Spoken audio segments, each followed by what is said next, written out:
자, 이제 마지막 세션으로 넘어가 보도록 하겠습니다. 마지막 세션은 이제까지 AI가 우리 세무회계 환경을 어떻게 변화할 수 있느냐, 그리고 그 실질적인 사례를 통해서 제공자 입장에서의 관점으로 말씀을 드렸다면, 이번에는 사용자 입장에서 이 상황을 살펴보게 되겠습니다. 그래서 실제로 원 AI와 위하고 T를 사용했을 때 우리는 이것을 어떻게 활용할 수 있는가, 또 어떻게 활용하는 것이 좋은가라는 꿀팁까지 함께 담아봤습니다. 세무법인 더봄의 대표 세무사이신 홍지영 대표 세무사님께 함께 이야기 들어보도록 하겠습니다. 큰 박수로 맞아주시기 바랍니다.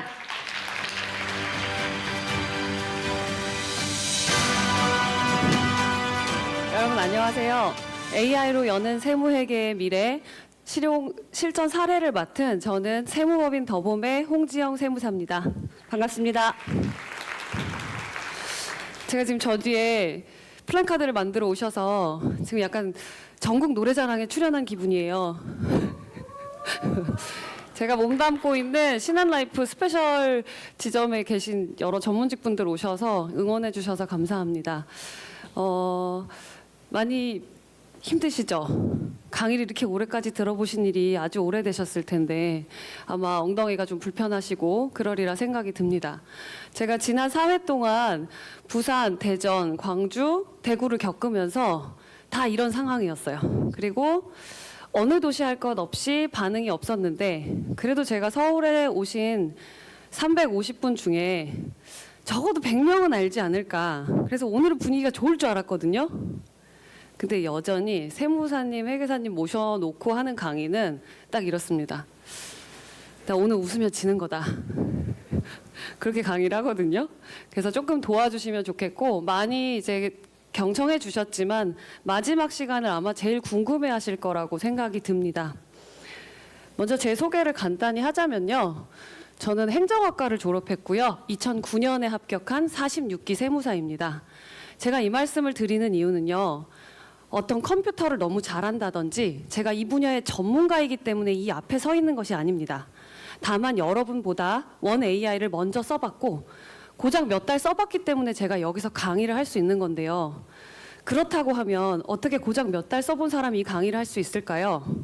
그거는 원 AI가 사람의 언어를 배워왔기 때문이에요. 챗GPT를 써보신 분들은 알겠지만 예전에 우리가 프로그램을 만든다고 하면 어떻게 해야 되죠? 개발자를 만나야 되죠. 프로그램 언어나 컴퓨터 언어를 오랫동안 배운 그 분야의 개발자를 만나서 그분에게 의뢰하게 됩니다. 뭘 의뢰하죠? 나 이런 걸 원하니까 이렇게 만들어줘 라고 하면 컴퓨터 언어를 아는 그 사람이 번역을 해서 코딩을 하잖아요. 이게 과거였다면 이제는 AI가 우리 사람이 하는 자연어를 배워온 거예요. 그래서 제가 한국말로 말하면 얘가 그 프로그램을 만들어줍니다. 제가 여러분한테 강조하고 싶은 말은 제가 뛰어나거나 훌륭해서가 아니라 저 보시면 알지만 문돌이잖아요. 문과생이잖아요. 근데 여러분들과 똑같이 써보시면 할 수 있다는 말씀을 좀 드리고 싶습니다. 이 강의를 맡고 나서 너무 고민을 많이 했어요. 이거 듣고 가시면 아 이거 홍지영이 된다더라 이렇게 하시고 구매를 하실 거 아닙니까? 그쵸? 근데 사무실 갔는데 안 되는 거예요. 그럼 제가 얼마나 선후배님한테 욕을 많이 먹겠습니까? 그래서 너무너무 고민을 했어요. 지금 보시면 더존에서 시연한 거 다 멋있지 않아요? 역시 반응이 없어요. 멋있죠? 근데 더존은 다 되는 것만 갖고 오지 않았을까요? 그렇겠죠. 이거 판매해야 되는 회사인데요. 그래서 제가 고민하다가 나는 안 되는 걸 보여줘야겠다. 그래서 안 되는 걸 갖고 왔습니다. 이 말은 뭐냐면 어차피 답은 AI와 제가 같이 찾아갈 거거든요. 근데 그 과정을 보여드리는 게 여기 계신 세무사님, 회계사님들이 이해하시는데 훨씬 더 유용할 것 같아서 오늘 제 강의는 그렇게 준비했고, 더존처럼 바로바로 프롬프트를 시연해서 답을 하는 경우가 있으면 좋겠지만 죄송하게도 제가 이제 제 아이디로 할 거거든요. 그럼 뭐가 있겠어요? 저희 거래처가 막 이름이 나오지 않겠습니까? 그럼 이제 큰 방송사고가 나겠죠. 그래서 일정 부분은 시연으로 보여드리고 일정 부분은 또 캡처한 걸로 보여드리는 점을 먼저 양해 부탁드립니다. 오늘 강의는 다음에 4가지로 이렇게 안내가 될 텐데요. 단언컨대 앞에 어떤 세션보다 제게 제일 재밌거든요. 그러니까 끝까지 다 듣고 가시기 바랍니다. 첫 번째는 업무 효율 향상 사례이고요. 두 번째는 회사 내부에서 이걸 어떻게 관리할 때 쓰일 수 있을까를 고민해 봤습니다. 그리고 세 번째는 대고객용 활용 사례인데요. 저희가 이걸 고객분들한테 써볼 수도 있고, 그리고 마지막으로는 이걸 어떻게 사용하면 가장 좋게 쓸 수 있을까에 대한 내용으로 준비를 해봤습니다. 제가 소개할 내용이 다음과 같은데요. 지금 각종 증명원 발급되는 거 다 아셨죠? 이 얘기만 계속 했잖아요, 저희가. 일단 돼요. 그러니까 전 안 할게요. 됩니다. 그래서 제가 준비해 놓은 거 넘어가도록 하고요. 제가 이걸 한번 해보려고 해요. 물론 현재는 4대 보험에 대한 부분들을 뭐 네이버라든지 이런 사이트만 가도 자동 계산기가 있습니다. 제가 한 명의 근로자를 4대 보험을 가입시키려고 합니다. 그래서 이 직원의 급여가 250만 원인 경우와 350만 원인 경우에 각각의 4대 보험료를 납부할 금액을 고용주분하고 근로자분으로 알려줘라고 했는데 제가 질문 잘했어요, 못했어요? 잘한 것 같죠? 근데 얘가 이렇게 답을 합니다. 세후 급여가 250만 원이 되려면 세전 지급액은 283만 1,530원이라고 얘기합니다. 얘가 가끔 이래요. 여기 오셔서 세무사님들이 이제 제 강의를 들으시고, 야, 우리도 이거 사야 될 것 같아. 그래서 사셨어요. 근데 직원들이 뭐라고 해요? 세무사 이거 안 되는데요. 속으신 것 같은데요. 막 그렇게 해요. 당황스러우시겠죠. 그래서 여러분들이 많이 익히셔야 되고, 이 친구한테 어떻게 질문하셨는지를 아셔야 돼요. 일반적으로 저희가 급여를 얘기하는 건 세전인가요? 세후인가요? 예, 그렇죠. 근데 얘가 지금 이런 엉뚱한 소리를 해요. 그래서 제가 다시 질문을 합니다. 근데 이제 보통 이러면 욕을 하시는 분도 계신데 그러시면 안 되고, 위에 급여는 세후 급여를 기준으로 하고 있어. 나는 세전 급여로 알고 싶거든. 좀 다시 알려줘. 이렇게 이 친구한테 말을 했더니 이 친구가 이제는 제대로 답을 해줍니다. 세전 급여가 250만 원일 때 세금과 4대 보험료가 공제된 후의 금액은 다음과 같습니다. 이렇게 해주고 이렇게 산출을 해줬죠. 이거 만족스러우세요, 세무사님들? 대구 분들은 상당히 만족스러워 하시더라고요. 되게 너그러우신 거예요. 그래서 저는 만족할 수 없다. 이거 고객님한테 컨트롤 C, 컨트롤 V 해서 보내면 여러분 괜찮다고 하실 거예요? 아니죠. 마음에 안 드시죠? 그래서 제가 이렇게 말했어요. 너의 대답은 근로자 기준으로만 계산하고 있잖아. 우리의 고객들은 다 대표님들인데 대표님은 어차피 자기 돈 나간다고 생각하시거든. 그래서 근로자분하고 고용주분 합산해서 다시 알려줄래? 라고 하니까 이제 얘가 말을 또 들어요. 이거 만족스러우십니까? 제 대답하는 사람 심어놨어요. 반응이 없을 줄 알고. 그래서 이렇게 해서 이렇게 보내도 싫어요. 그래서 제가 이렇게 얘기합니다. 나 이 내용을 고객한테 안내하고 싶은데 표를 좀 사용해서 좀 더 가독성 있게 전달할 수 없을까? 라고 했더니 다음과 같은 표를 줍니다. 이게 뭐 하는 거죠? 이런 경우가 나와요. 그쵸? 반응이 되게 좋네요. 얘가 실수하니까 잘할 때보다. 그래서 제가 다시 이렇게 말해요. 나는 위에 4대 보험료에 대해서 표를 만들고 싶은데 그렇게 해줄래? 라고 하니까 이 친구가 이런 표를 만들어 줬습니다. 그래서 제가 드리고 싶은 말씀은 일단은 여기 오신 분들이 좀 써보셔야 돼요. 그리고 이 친구를 어떻게 다뤄야 되는지를 배우셔야 됩니다. 그 두 번째 사례는 제가 종업원분 주민세를 한번 계산해 봐달라고 할게요. 그래서 종업원분 주민세가 무엇인지 좀 자세하게 알려줘 라고 얘기했더니 얘가 다음과 같은 내용들을 막 얘기합니다.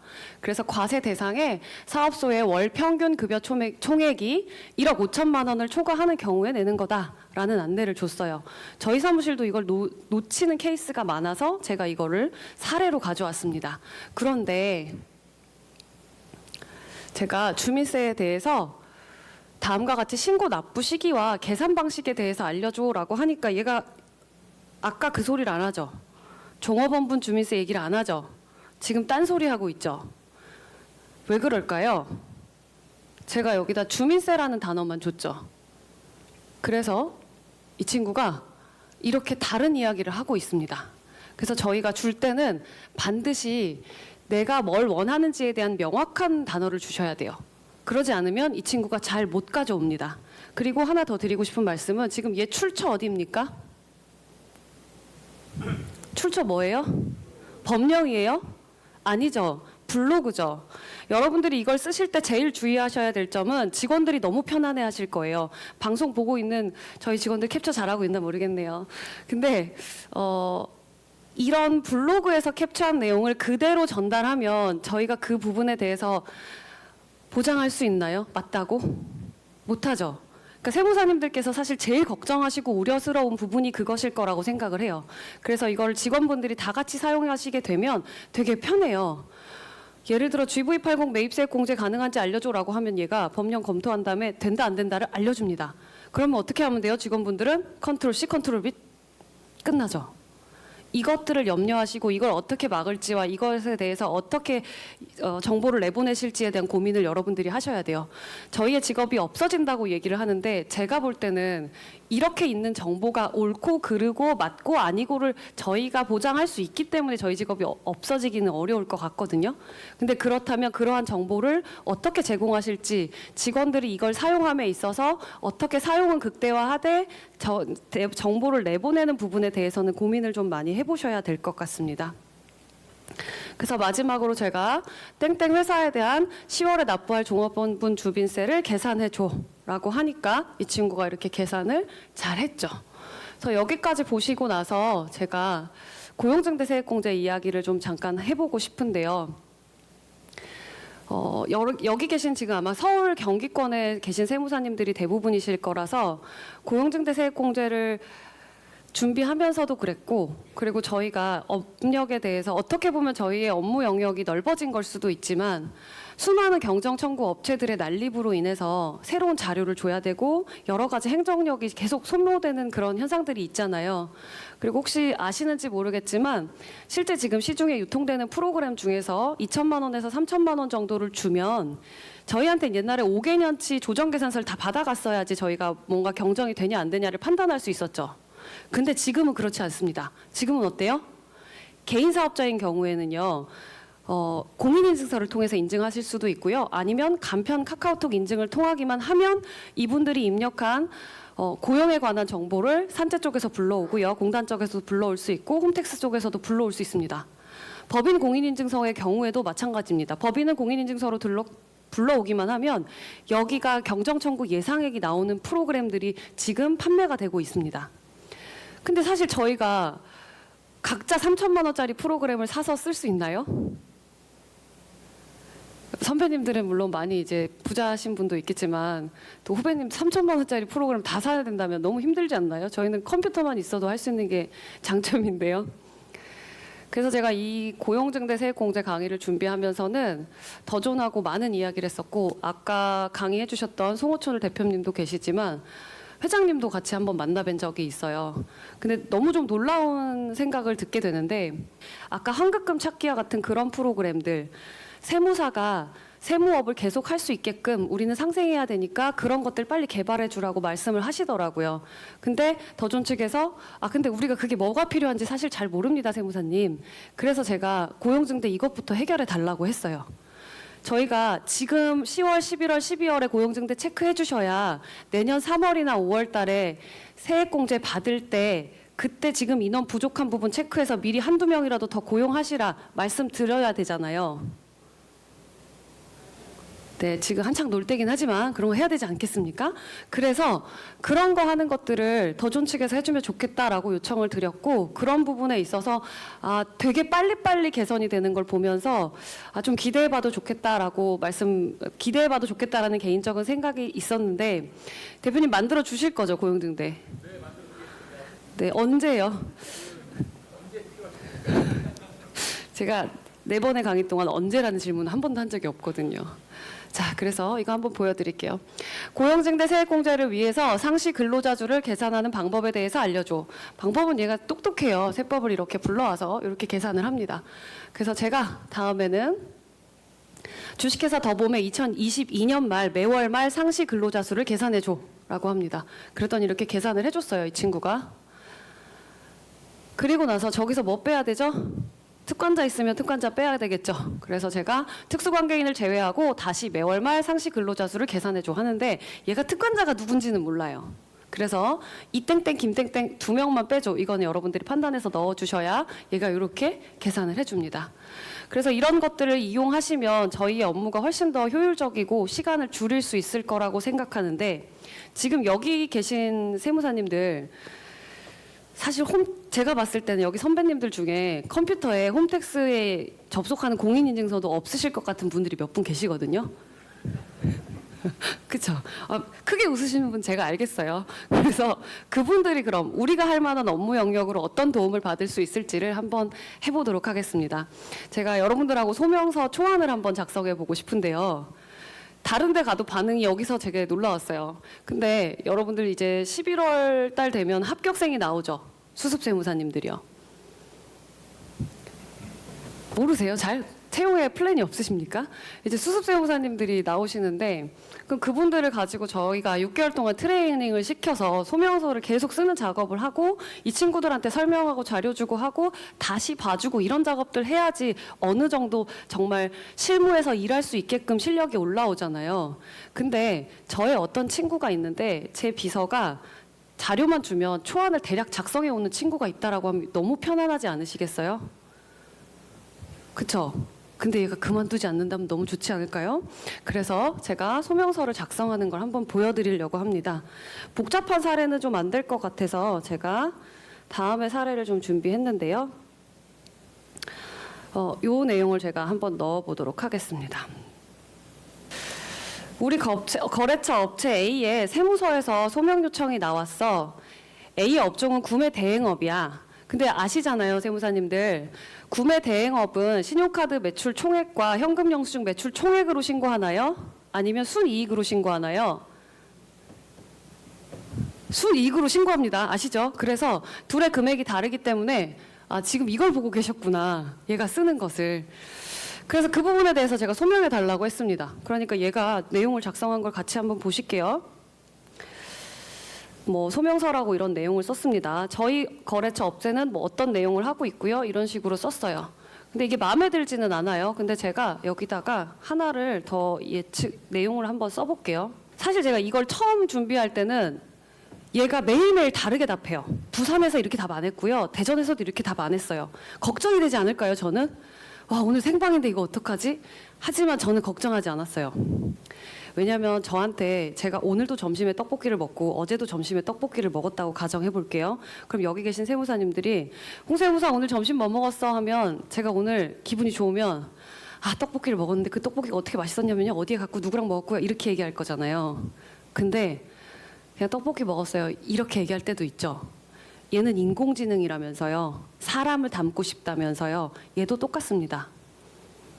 얘는 어떻게든 답을 내놔요. 근데 그때그때 따라 조금씩 다르게 답을 내놓습니다. 그러면 저희는 어떻게 고민을 하면 되냐면, 이렇게 초안이 나왔으면 이걸 컨트롤 C 컨트롤 V 해서 쓰라는 게 아니라, 만약에 저희가 한번 생각해 볼게요.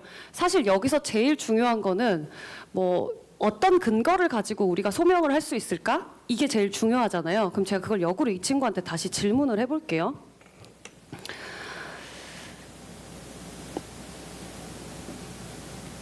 어떤 답이 나올지 몰라서 여러 답이 있는 거예요. 그래서 저희가 일반적으로 알기로는 구매 대행업으로서 물건의 소유권을 가지고 있지 않아야 구매 대행업으로 순이익만 신고할 수 있잖아요. 그래서 보충하기 위한 사실들이 어떤 게 있을지를 이 친구에게 문의를 해봤어요. 그러니까 저희는 여기서 아이디어를 계속 얻는 거예요. 제가 아는 어떤 다른 세무사가 있는데 이 친구랑 대화하면서 아이디어를 얻어가고 우리가 답을 도출하는 과정입니다. 보시면 계약서 및 거래 내역서가 있대요. 그럼 저희는 이런 고민을 하겠죠. 계약서가 없잖아요. 구매 대행을 하는데 무슨 계약서가 있습니까? 세금계산서 영수증도 없죠. 회계장부는 저희가 잘 기록했을 거고, 고객과의 커뮤니케이션 기록이 있다. 요거 좋죠. 근데 얘가 처음부터 이렇게 답하지 않았어요. 얘가 이 질문을 10번째 받으니까 이제 이걸 자기가 그때 물어봤던 거지? 라고 하고 다시 대답해 주는 거예요. 계속 디벨롭합니다. 고도화를 하고요. 그리고 법령 구정이나 구매 대행업의 특성에 대해서 이렇게 설명을 해줍니다. 근데 이 친구한테 제가 만약에요, 소명서는 다음과 같이 해서 작성해줘 라고 하면 또 이렇게 작성을 해줍니다. 또 법령은 어떻게 첨부해줘라고 하면 그런 부분들을 첨부해 줍니다.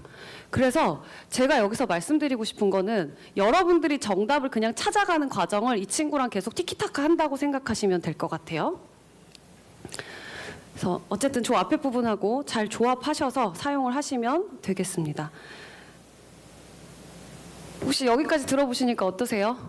좀 쓰실 수 있으실 것 같으세요? 만약에 전혀 경험이 없는 처음 합격한 세무사라면 이 친구를 통해서 많은 아이디어를 얻으면서 디벨롭해하는 과정을 겪어갈 수 있을 것 같아요. 두 번째는요, 회사 내부 관리 사례에 대해서 말씀을 좀 드리고 싶습니다. 담당 거래처 파악과 일정 인력 및 알림에 대한 안내인데요. 여러분들 기장료 많이 올리고 싶잖아요. 그쵸? 저도 기장료를 막 올리고 싶었어요. 그래서 어떻게 하면 좋을까 하다가 뭐 땡땡 지역에서는 갑자기 12월 31일에 세무사님들끼리 모여서 올해는 얼마씩 올립시다 이러면 올린대요. 라는 소문을 들은 적이 있거든요. 섬 지역인데 진짜인지는 모르겠습니다. 그래서 제가 일괄 10,000원씩 올릴 수도 없고 어떻게 할까 고민을 하다가 예를 들어 모든 거래처가 대부분 통장 줄 수가 2,000줄인데 여기 뭐 5,000줄이에요. 그럼 한 3,000원 올릴 수 있지 않을까요? 한 10,000원 올릴 수 있지 않을까요? 일반 전표 숫자랑 매출 전표 숫자가 평균 데이터가 이만큼인데 얘는 이만큼 더 있으면 올릴 수 있지 않을까요? 직원 숫자 올릴 수 있지 않을까요? 이런 꼼수를 쓰기 시작합니다. 근데 이걸 여러분들이 제가 이제 고객사가 한 800군데가 되는데 거기에다가 다 이걸 수집을 하고 평균 데이터를 내려고 하면 이제 어떻게 돼요? 누구한테 얘기해야 돼요? 직원분들을 다 모아서 자 여러분들 모든 업체에 통장 분계 줄수를 입력하세요. 이러면 다 어떻게 돼요? 그 일이 너무 많아지죠. 그렇기 때문에 제가 이 친구한테 이렇게 이야기를 해봅니다. 수임처 중에서 2024년 급여 자료 입력 인원이 직원 10명 이상인 곳을 알려줘라고 합니다. 그럼 이제 알려주는데 제가 거래처가 분명히 많다고 했는데 뻥인 것 같죠? 9개밖에 나오지 않았잖아요. 이게 왜 그러냐면 여러분들한테 말씀드리고 싶은 게 저희 어차피 이거 돈 내고 써야 되는 거잖아요. 무료 아니거든요. 그러면 돈 내고 쓸 때 질문이 무제한이 아닙니다. 저희가 사용할 때는 크레딧이라는 개념이 있어요. 그래서 돈을 주고 크레딧을 사게 되는데 제가 평균적으로 써보니까 제일 궁금하신 게 25만 원 요금제가 기본인데 그걸 도대체 한 명이 내가 사서 다 쓸 수 있습니까? 이게 제일 궁금하실 거예요. 근데 저희가 써보니까 제가 봤을 때 세무사 1인에 직원 3인 정도면 25만 원 정도를 풀로 다 쓰시고 한 1, 2만 원 정도 더 부족하십니다. 근데 1, 2만 원 부족한 건 추가가 되세요. 그리고 세무사님들께서 아무 말씀 안 하시면 25만 원이 그대로 남습니다. 아무도 안 쓰거든요. 직원들이. 여기 이해가 안 되셨군요. 풀로 정말 열심히 쓰면 직원 3명의 세무사 1분 정도가 쓰시면 그 정도 요금제가 나가고요. 그다음에 세무사님들이 도입은 했는데 자 써봐라 이러면은 한 달에 10,000원 정도 쓸 수 있습니다. 그래서 도입을 하시면 대표님들이 먼저 적극적으로 쓰시고 검사하셔야 돼요. 제가 이거 준비하면서 강의한 사례들이 너무 여러 개가 나와야 되니까 추석 때 단축근무 안 한다 질문 몇 개 안 올리면 이렇게 했어요. 그래서 폭발적으로 쓰기 시작했는데 그 이후에 많이 사용하고 있습니다. 이게 9명밖에 안 나오는 9개밖에 안 나오는 이유는 뭐냐면 여러분들이 다 골라줘라고 하면 크레딧이 이만큼 사용이 돼요. 그렇기 때문에 각자 개별 거래처별로 산출하거나 이런 방식으로 좀 질문을 하셔야 되지 모든 거 다 해줘 이렇게 하시면 얘가 찾지를 못합니다. 그리고 전표 건수와 근로자 수 파악하는 것도 한번 해봤습니다. 그래서 이런 식으로 파악을 해서 여러분들이 내부적으로 활용하시는 것도 도움이 되실 것 같습니다. 두 번째는 일정 입력하고 알림 안내인데요. 저희가 이제 10월 달에 부가세 신고해야 되잖아요. 근데 부가가치세 신고가 10월 25일에 하는 것은 누구나 다 알고 계실 텐데 저희 회사 같은 경우는 한 7, 8명 정도의 기장사업부에 있는 핵심 인력이 있습니다. 그래서 그 핵심 인력들이 회의를 해서 저한테 이번 부가세 신고 때 몇 건을 결제할지를 오히려 이제 하달을 해줍니다. 그래서 저는 뭐 한 150건 정도만 결제를 하라고 해서 알겠습니다 했는데 그러면 제가 이분들한테 자치를 줄 때 어떻게 자치를 주냐면 1년치의 플랜을 다 짜줍니다. 예를 들어 10월 5일까지는 뭘 하면 되냐면 10월 5일까지는 적어도 고객사에다가 우리가 부가가치세 자료를 요청하는 메일을 보내. 라는 그 내용들을 다 기재를 해놓으면 그걸 저희 캘린더에 기록해놓으면 알아서 그 회의체에서 돌아가고 저는 여기 와서 강의도 하고 영업하러 다녀야 되지 않겠습니까? 그래서 매년 부가가치세 신고 일정을 캘린더에 반영해줘라고 하는데 이건 제가 하나의 그것만 해본 거고요. 그냥 데이터를 쭉 줘서 쭉 집어넣으면 얘가 다 합니다. 그래서 이렇게 해서 반영해 달라고 했더니 이렇게 하고 자동으로 입력을 다 합니다. 여기 계신 세무사님들이 그 대부분은 구글 캘린더나 아니면 네이버 캘린더 사용하고 계시지 않으세요? 제가 긴장을 많이 하긴 했나 봐요. 원래 말이 안 꼬이거든요. 근데 긴장을 했나 봅니다. 그래서 네이버 캘린더나 구글 캘린더와도 다 연동이 됩니다. 위하고 T가. 그렇기 때문에 입력하신 거 그대로 다 사용해 보실 수 있으니까 이렇게 사용해 보시면 좋을 것 같습니다. 마지막 세 번째는요, 대고객용 활용 사례를 좀 소개해 드리려고 하는데, 첫 번째는 얼마 전에 강남구에 있는 사업장에 대해서 대출이자를 받은 사업자들에 대한 지원 사업이 있었습니다. 그래서 제가 이거를 알려주고 싶었어요. 누구한테요? 우리 고객님들한테요. 저희가 어떤 세무사님이 알려줬는데 나는 받았다 자랑하는 거예요. 그래서 너희 고객은? 아, 맞다 이러더라고요. 그래서 제가 이거 알려주고 싶은데 이걸 단톡에다 그냥 쫙 보내버리면 강남구에 안 계신 고객은 얼마나 허탈함을 느끼겠습니까? 강남구만 제가 발췌해서 보내줘야 되잖아요. 그래서 다음과 같이 더봄의 수입 기업 중에서 기본 정보의 사업장 주소가 강남구로 되어 있는 곳을 정리해줘라고 하니까 얘가 다음과 같이 정리를 합니다. 근데 제가 저기 질문했을 때 주소지 강남구 정리해줘 이렇게 안 했죠. 뭐라고 했어요? 기본 정보에 사업장 주소가 강남구로 되어 있는 곳을 정리해줘라고 했죠. 명확하게 지시하셔야 돼요. 그래야 얘가 이런 부분들을 잘 알아듣고 반영을 할 수가 있습니다. 다음은 제가 여러분들 명절 인사 거의 다 해보시지 않으셨나요? 이런 것도 사소하게는 쓸 수 있다 해서 한번 보여드리려고 준비를 했습니다. 고객님께 세무법인 더봄에서 추석 명절 인사하고 싶은데 문자 내용 작성해줘. 이모티콘도 넣어줘. 이모티콘이 좀 들어가 있어야 귀엽거든요. 어색하지 않고. 그렇게 해서 작성해달라고 하니까 막 이런 거 하트 막 이런 거 다 나오죠. 꽃이랑. 그래서 이런 부분들을 작성해달라고 하는데 이게 너무 간단하고 성의가 없어 보이면 10줄로 작성해줘라고 하면 얘가 10줄로 작성해줍니다. 15줄로 해줘 하면 15줄로 해줍니다. 그리고 다른 데서는 제가 세무 뉴스를 해봤었는데 이런 것들 한번 보여드리면 좋을 것 같아요. 여러분들이 세무사 사무실을 처음 오픈하신 거예요. 그래서 제가 세무법인 더봄의 홍보 문구를 만들고 싶어. 간단하게 5가지 정도 해줄 수 있을까? 더봄의 따뜻한 느낌을 담아서 문구를 5가지를 좀 적어줘 그랬어요. 그랬더니 이렇게 적어줬죠. 근데 여기에 대한 제가 설명을 좀 하고 싶은 거예요. 그래서 설명을 이렇게도 한번 해볼 수 있습니다. 저 5가지에 맞는 상세한 설명을 3줄로 적어줘. 그래서 여러분들 이런 거 생각하실 필요가 별로 없어요. 어차피 얘가 더 나아요. 우리는 이걸 잘 못하잖아요. 원래 저희는 그렇지 않나요? 그래서 이런 거 하는 거 너무 싫어합니다. 그래서 이렇게 하고 제가 개인적으로 저희 이제 대표님께서 한 분이 건물주가 되셨어요. 그래서 그 건물주 이제 건물 뭐라고 하죠?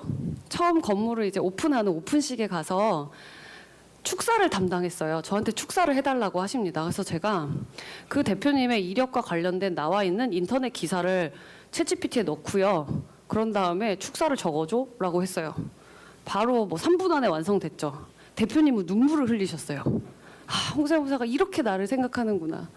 그래서 그런 좀 감성적인 영역이 필요할 때도 이런 부분들을 이용해 보실 수 있다라는 말씀을 드립니다.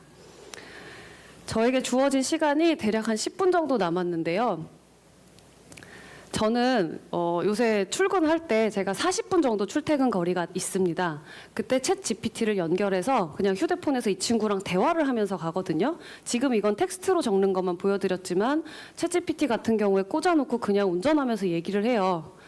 오늘 주요한 세무 뉴스 있으면 알려줘 라고 하면 얘가 알려줘요. 그럼 그 중에 더 듣고 싶은 거 있으면 아 그래 국세청에서 그 조사한 거 있으면 알려줘 하면 얘가 또 알려줍니다. 근데 그거를 여러분들이 똑같이 원AI에 입력하시면 그거 TH 연결되거나 고객들에게 메일 발송 다 해줘라고 하면 아침마다 고객들한테 그걸 보낼 수 있어요. 놀랍지 않나요? 그래서 그런 부분을 좀 활용해 보시기를 부탁드리고 마지막으로 제일 중요한 순서인데요. 원AI 사용에 대한 꿀팁을 조금 말씀드리려고 합니다. 명확하고 구체적으로 질문해야 된다는 말씀을 드리고 싶습니다. 제가 계속 지금부터 아까부터 말씀드렸던 게 명확하고 구체적으로 질문하라는 얘기를 드리잖아요. 근데 사실 제가 직원 불러놓고 이렇게 얘기하거든요. 이렇게 해서 저렇게 해가지고 이렇게 하면 알겠지?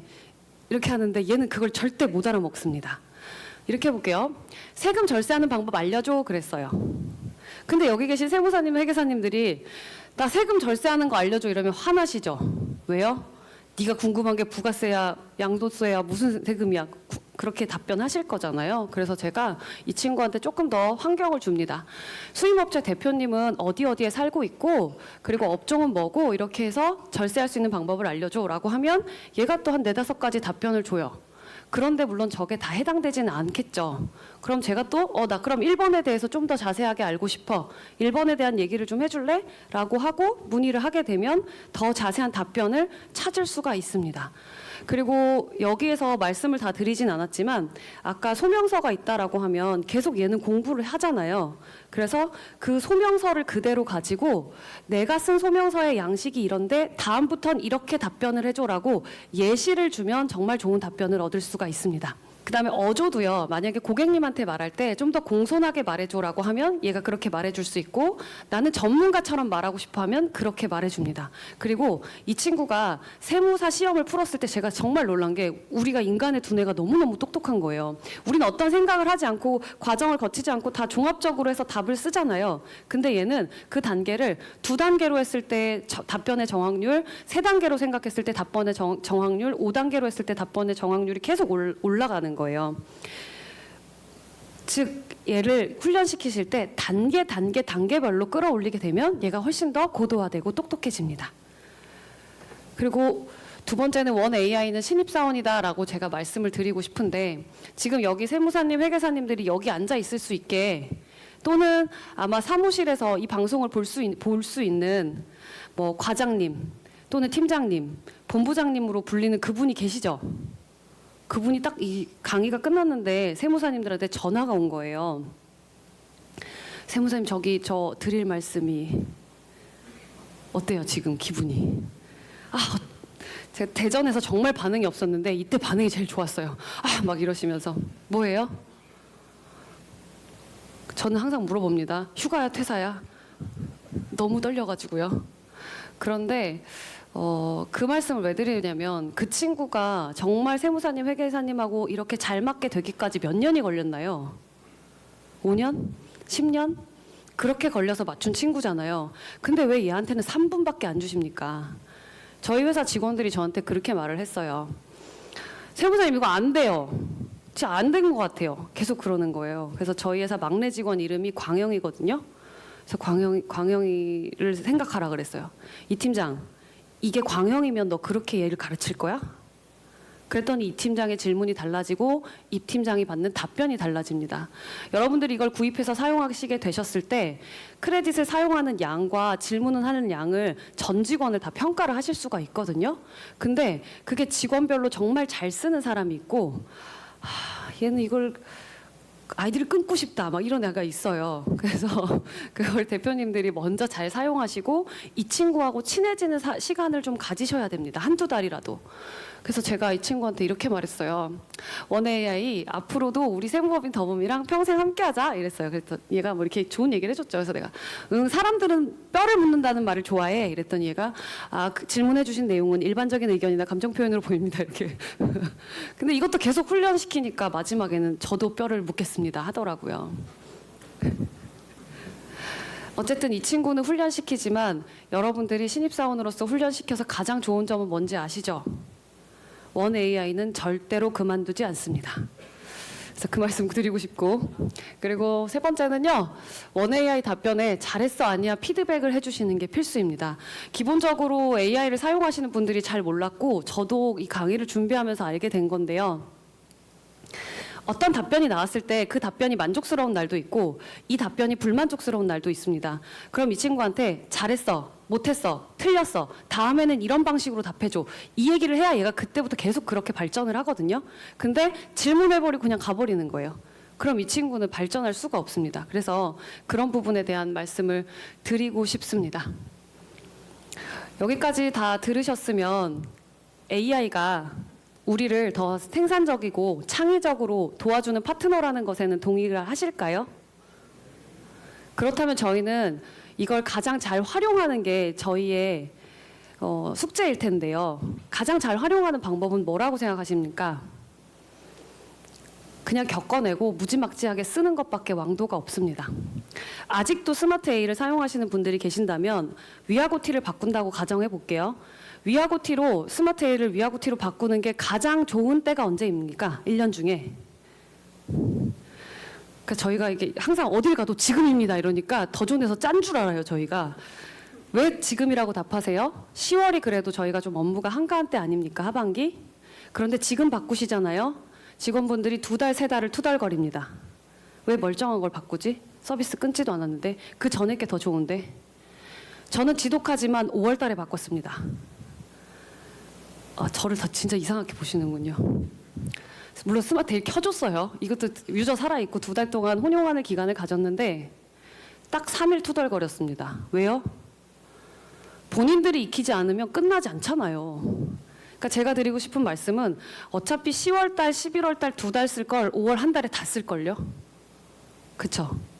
그래서 이걸 다 사용해 보시고 많이 쓰는 것밖에는 왕도가 없습니다.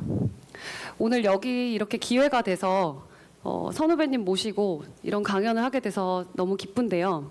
사실 기대할 때는 젊은 세무사님들이 훨씬 더 많이 올 거라고 생각했습니다. 근데 여기 선배님들이 너무 많이 오셔가지고 내가 아직 멀었구나, 더 열심히 해야겠구나 라는 생각을 하게 됩니다. 오늘 이렇게 AI 경험해 보시고 여기 오신 것만으로도 저는 여러분들이 기회를 가졌다고 생각을 하거든요. 그리고 아마 그런 생각이 드실 거예요. 내가 이걸 활용해야 되나? 이제는 어떻게 해야 되나? 나는 그냥 나까지만 할까?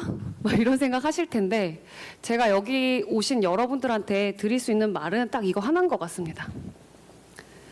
어차피 AI는 산업 전반에 영향을 미칠 거고요. 어떤 산업에는 조금 많이, 어떤 산업에는 조금 적게 영향을 미칠 겁니다.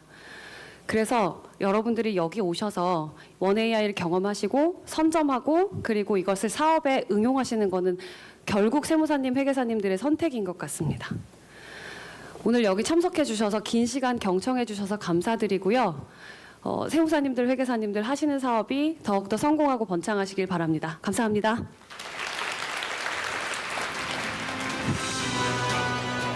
네, 멋진 강연을 펼쳐주신 홍지영 대표 세무사님께 다시 한번 뜨거운 박수 부탁드립니다.